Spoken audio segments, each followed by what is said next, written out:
Y asimismo podemos ver que cada civilización tiene hasta su propio sistema de numeración, tiene su calendario y mucho potencial artístico que podemos encontrar en nuestros días, ¿verdad? Y apreciar todo lo que ellos nos dejaron.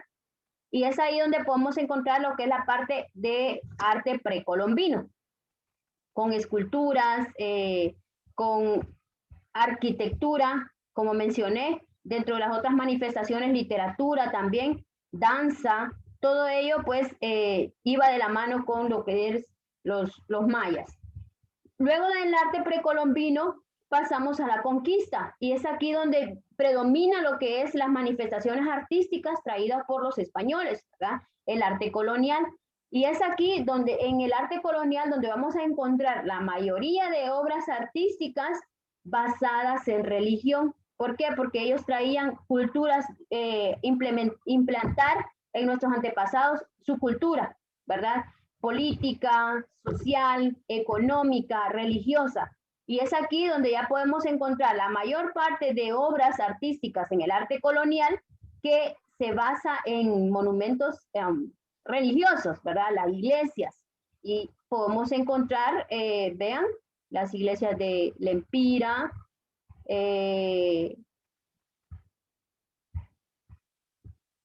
-huh.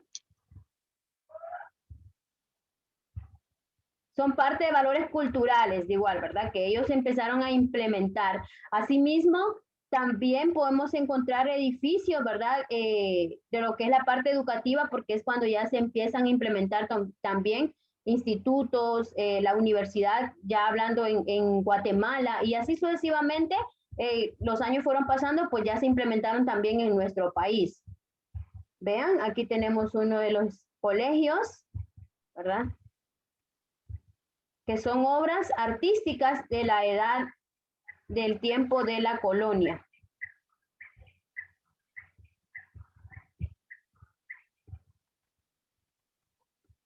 Podemos encontrar pintura colonial, ¿ok? Siempre está destacada mencionando, ¿verdad? Que en este tiempo, en el tiempo de la colonia, pues estábamos dominando a nivel internacional lo que era la Edad Media, ¿verdad? Lo que predominaba, dijimos, de la Edad Media eran los aspectos religiosos. Asimismo, se destaca también en las obras artísticas de nuestro país que va siempre de la mano con ese tiempo, ¿verdad? Que está predominando a nivel internacional, lo que es la parte religiosa. Y luego son pocos los periodos que podemos encontrar en nuestro país. Dijimos el arte rupestre, luego el precolombino, que es antes de la conquista, luego el colonial, que es durante la conquista, y luego pasamos al arte hondureño en el siglo XIX. En el siglo XIX, ¿verdad? Cuando ya estamos mencionando un poco más acerca de la pintura, ya estamos hablando de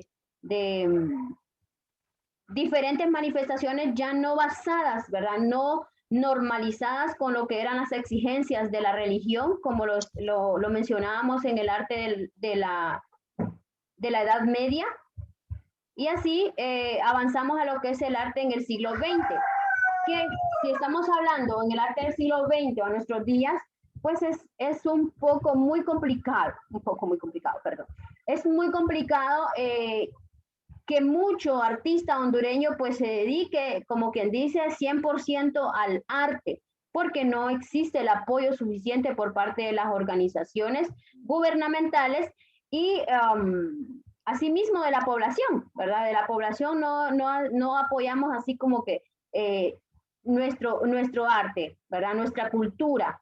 Y eso pues lo deberíamos de implementar. Eso se debe dar siempre en los colegios, en las escuelas, en las universidades, para potenciar esa parte en cada uno de los hondureños que sí tienen ese potencial, ¿verdad? Para trabajar con pintura, para trabajar con manualidades, para trabajar con diferentes manifestaciones artísticas que tienen mucho potencial en nuestro país.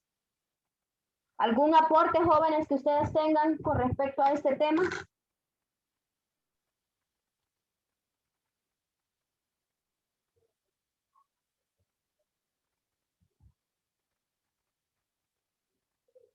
Me indican.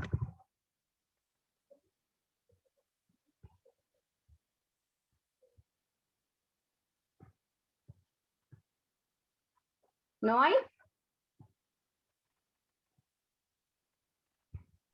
No, profe. Bueno, entonces, explico. Con respecto al tema, jóvenes, de las manifestaciones artísticas, perdón, de los periodos del arte en nuestro país que podemos identificar. El arte rupestre, el arte precolombino, el arte colonial, el arte del siglo XIX, como sea el republicano, podemos denominarlo también, ya cuando estamos hablando de la independencia, y el arte del siglo XX, que solamente son 5 periodos, como se ha denominado o como se ha dividido la historia del arte en nuestro país. Lo que van a trabajar solamente es con una guía, ¿ok? Solamente con una guía y ya está en la plataforma. Permítame un segundito. Ya está en la plataforma las preguntas para que ustedes, bueno, creo que sí entregaron también. Así vayan avanzando. Del contenido que acabamos de compartirles, esto lo van a encontrar en el libro de apreciación artística, se lo compartí también al grupo, ¿verdad? Ahí van a encontrar lo que son las respuestas a estas interrogantes, que son 15 preguntas. Con ellas la que van a trabajar, ¿ok? Hoy lo van a trabajar el día de hoy. Voy a tomar a bien voy a tomar un espacio para poderles explicar un poco acerca del siguiente tema que íbamos a ver el domingo, por concepto que recordemos, creo que ya Patti les envió un mensaje al grupo que el próximo domingo no tendrán clase, pues la mayoría, ¿verdad? Algunos siempre van a tener que conectarse porque están reprobados en X o Y materia. Los que no, pues disfruten del feriado, ¿verdad? Entonces voy a tomar a bien lo que es el tema que iba a discutir la próxima semana, que es la fotografía, para que así vayan avanzando con esa tarea que también va a quedar pendiente. Bien, con el tema de la fotografía, pues los objetivos que tenemos es analizar la imagen fotográfica y el video como un reflejo de la realidad y la expresión de sentimientos, identificar los elementos de la imagen gráfica, elaborar guiones de videos con temas de la realidad nacional y realizar ejercicios de fotografía usando su entorno como tema. En este aspecto va a quedar una tarea de trabajar con la toma de fotografías, que serán ustedes lo que la van a tomar con sus teléfonos, ¿de acuerdo? No van a salir ustedes en la fotografía, claro está, porque obviamente si ustedes la toman no pueden salir en ella, ¿verdad? Vamos a identificar entonces un poco acerca del origen del concepto de fotografía y podemos encontrar que etimológicamente esta palabra viene del griego, de foto, que significa grafía, fotos, grafis y luz, dibujar. La fotografía pues es la captura de imagen, ¿verdad? Y podemos encontrar que esta se da a raíz de la luz que reflejan los objetos. ¿Cómo viene ese concepto? ¿Cómo viene ese concepto? Viene a partir de la historia, con un denominado cámara oscura. ¿Por qué motivo? Pues en el tiempo en el que Aristóteles vivió, él identificaba que si habría un orificio en la pared, se penetraba la luz solar. Y es ahí donde empezaron a identificar e indicaban que podía traspasar, ¿verdad? La luz y plasmar imágenes. Y es ahí donde inicia el concepto de la fotografía. Sin embargo, donde ya se dio mayor descripción de forma completa y más ilustrada, son en los manuscritos de Leonardo da Vinci. De Leonardo da Vinci, cuando ya habla el funcionamiento de la cámara oscura, ¿verdad? Eso se le denominaba cámara oscura. Es aquí donde los antiguos, en esta parte de los artistas, disponían siempre de una habitación oscura donde pasaba la imagen, pasaba la luz solar y se podía identificar como una cámara, ¿verdad? A partir de las sombras que dejaba el sol de los objetos, del cuerpo humano, de lo que ellos quisieran fotografiar, a eso se le denominaba por ello cámara oscura. Y así pues hemos ido evolucionando con el uso de la tecnología, ¿verdad? Y el avance de la tecnología, recordemos que hoy en día que podemos utilizar, ya no necesitamos ni de una cámara con rollos fotográficos, como lo hacíamos en tiempos de cuando yo era una niña, ¿verdad? Que se iban a imprimir los rollos y se podían cargar y si no se cuidaban esas fotografías, pues se dañaban. Actualmente, recordemos que podemos utilizar en nuestros teléfonos cantidad, almacenar cantidad de fotografías, ¿verdad? Sin necesidad de imprimirlas. Y es aquí donde podemos identificar, ¿verdad?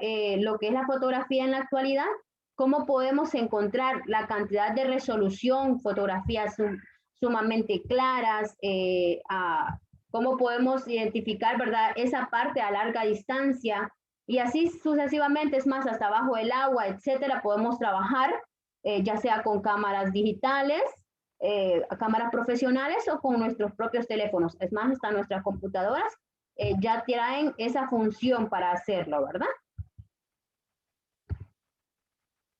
Ok, vamos a trabajar entonces ahorita, en este caso voy a explicar lo que son los planos de la fotografía y podemos encontrar 8 tipos de planos.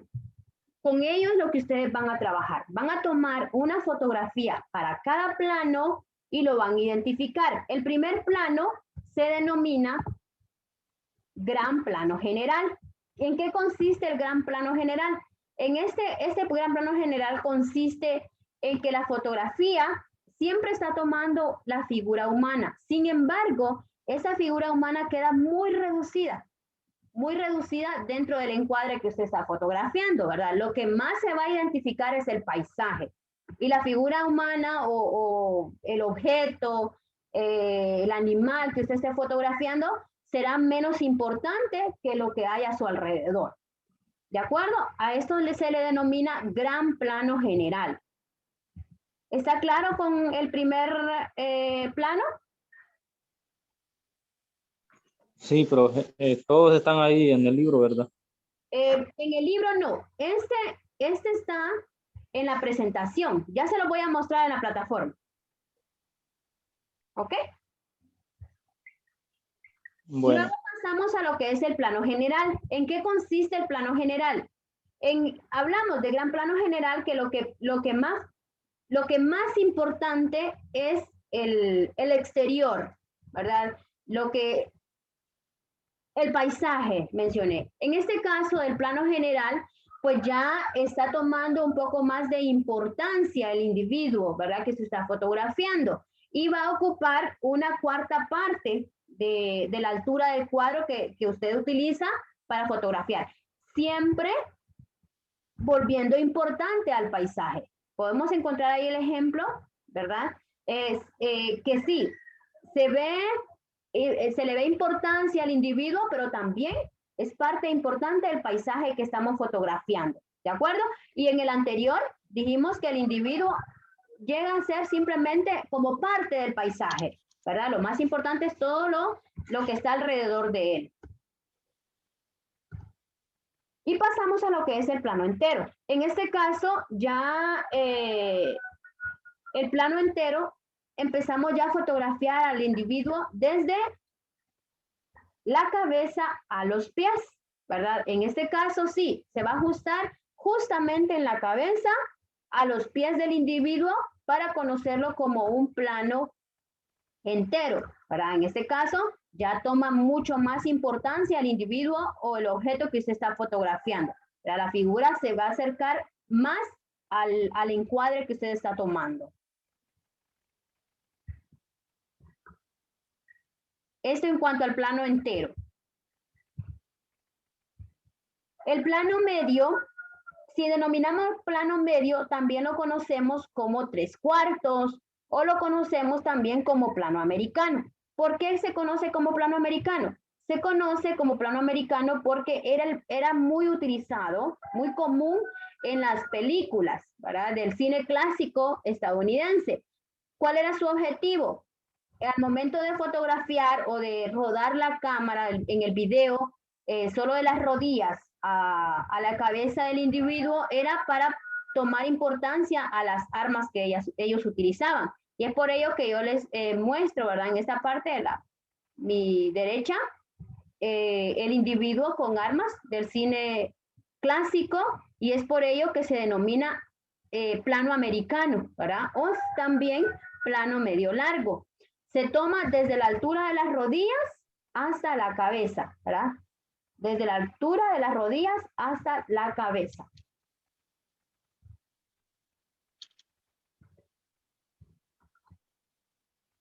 Y hablamos del plano medio.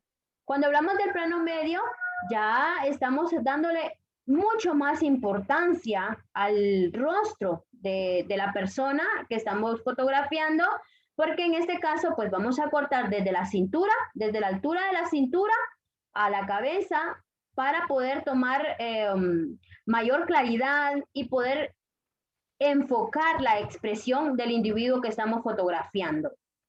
En el caso del plano medio. Y el primer plano, comúnmente este se utiliza en los retratos. El primer plano se utiliza en los retratos y ese se corta desde la clavícula, ¿verdad? La altura del hombro, desde la clavícula hasta la cabeza. Esta es la fotografía del primer plano. Vamos a, lo más importante en este caso es el rostro del individuo que estamos fotografiando y se olvida pues de lo demás del cuerpo y lo entorno que hay en el individuo. Aquí es primordial el rostro porque se toma desde la clavícula. Ya en este caso ya no estamos hablando de tomarle importancia a lo que haya de la parte externa o decir el paisaje. No, aquí ya estamos ya mencionando la importancia y las expresiones que vemos en el individuo que estamos fotografiando. Y el primerísimo primer plano se conoce como primerísimo primer plano porque lo que hace es cortar desde la altura de la frente hasta por abajo de la barbilla, ¿verdad? Y a eso hay mayor expresión en los ojos, en la boca. Eso es la mayor importancia que tiene esta fotografía del primerísimo primer plano, ¿verdad? Ese es el protagonista, los ojos y la boca del individuo que usted está fotografiando. Ahí es donde hay mayor expresión. Y el último plano, que es el plano de detalle, usted lo va a representar ya sea un ojo, un arito, un anillo, ¿qué podemos decir? Los labios. Aquí va a anular cualquier expresión. En el plano de detalle no vamos a tomar así como que mayor expresión del rostro de la persona, no, porque usted va a tomar simplemente un detalle, ¿verdad? Puede ser, como les dije, un anillo, puede ser un ojo, puede ser los labios de una persona, etcétera. ¿Ok? Ahí estamos hablando de lo que es el plano de detalle. Indíquenme, ¿tenemos dudas con lo que son los planos? Profe, este trabajo no se puede hacer así como aquel que hicimos del collaje, ¿Sí? así en el celular. Sí, lo puede hacer. Ah, bueno.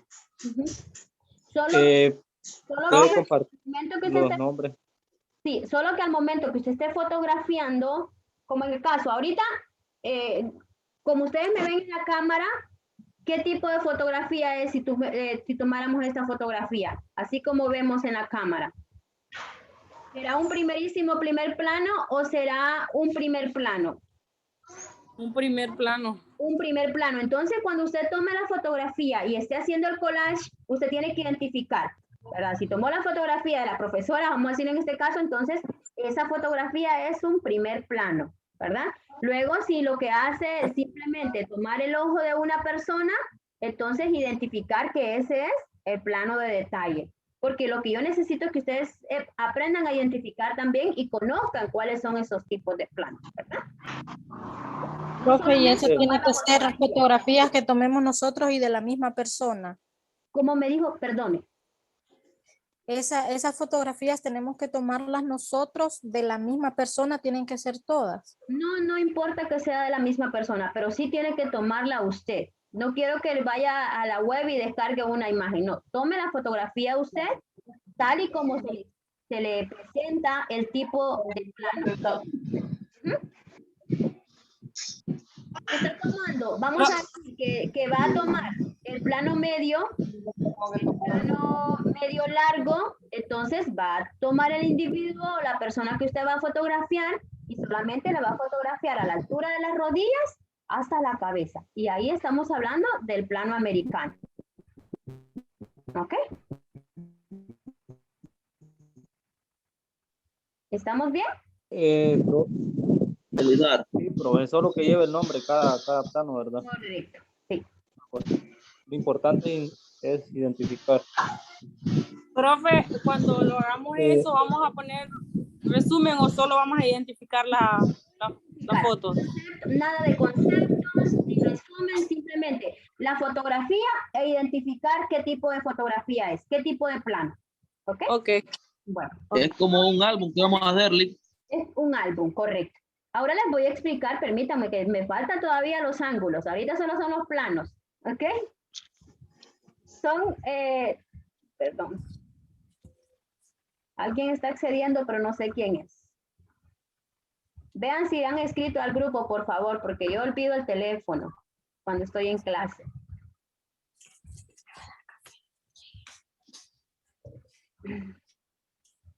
Bien, estos son los tipos de fotografía, perdón, los planos. Y tenemos 8 planos. Ahora vamos a conocer los ángulos. Cuando hablamos de los ángulos, estamos hablando así como lo del plano cartesiano, ¿verdad? Que va en su forma de grados. Estamos hablando del primer plano, que es a 0 grados, se le conoce como un ángulo normal, ¿verdad? Ángulo normal o medio, porque es a la altura de la cámara en la que usted está, a la altura de esa persona o ese individuo, es la fotografía que usted va a tomar.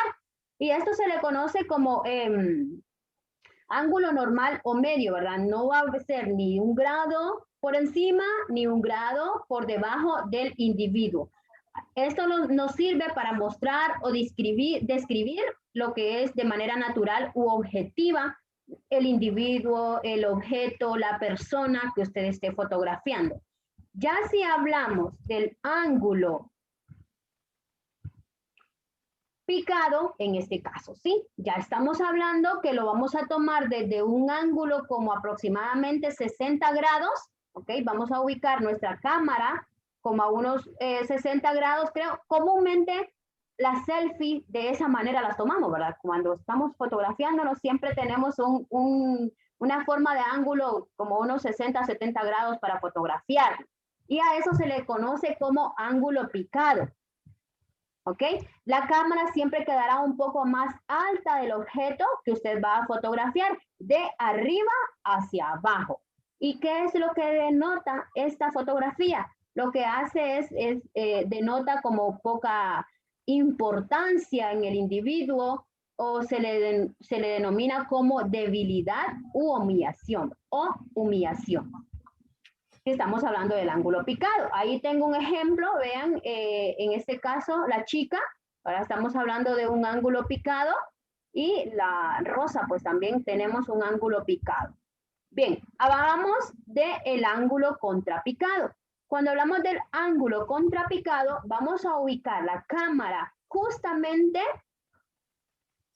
más abajo del individuo que vamos a fotografiar, ¿verdad? Quedando el individuo en alto. Aquí podemos identificar, vean, tanto la joven como la flor que está fotografiada,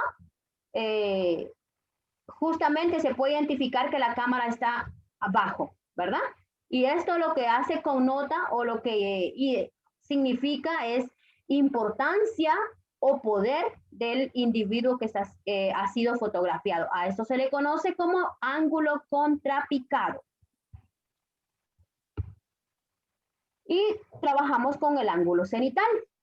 Si hablamos del ángulo cenital, en este caso vamos a ubicar la cámara a 90 grados del suelo, lo voy a decir, de mi cabeza, o del objeto que yo voy a fotografiar. Si voy a decir, este es mi mouse, ¿ok? Si yo quiero fotografiar mi mouse, entonces yo voy a ubicar mi cámara a 90 grados. Justamente 90 grados, ¿verdad? Y perpendicular. De esa manera, pues tomo hago la captura y ahí estoy hablando de un ángulo cenital. Puedo identificar que la taza de café fue captada, ¿verdad? O fue fotografiada con un ángulo de 90 grados denominado ángulo cenital. Y el último ángulo es el ángulo nadir. Esto es justamente lo contrario del ángulo cenital. Si hablo que el ángulo cenital está a 90 grados, entonces voy a pasar la cámara al suelo a grados 270. Para justamente, o puedo ubicar mi cámara en el suelo y ubicar el objeto a fotografiar en la parte de arriba, ¿verdad? Y ahí estamos hablando de un ángulo contrapicado, ¿de acuerdo? Y lo que denota esto es importancia, mayor importancia. Puedo identificar, vean la fotografía que tengo en este caso, del joven con la patineta. Está justamente sobre la cámara que está fotografiando, ¿verdad? Y en este caso estamos hablando del ángulo cenital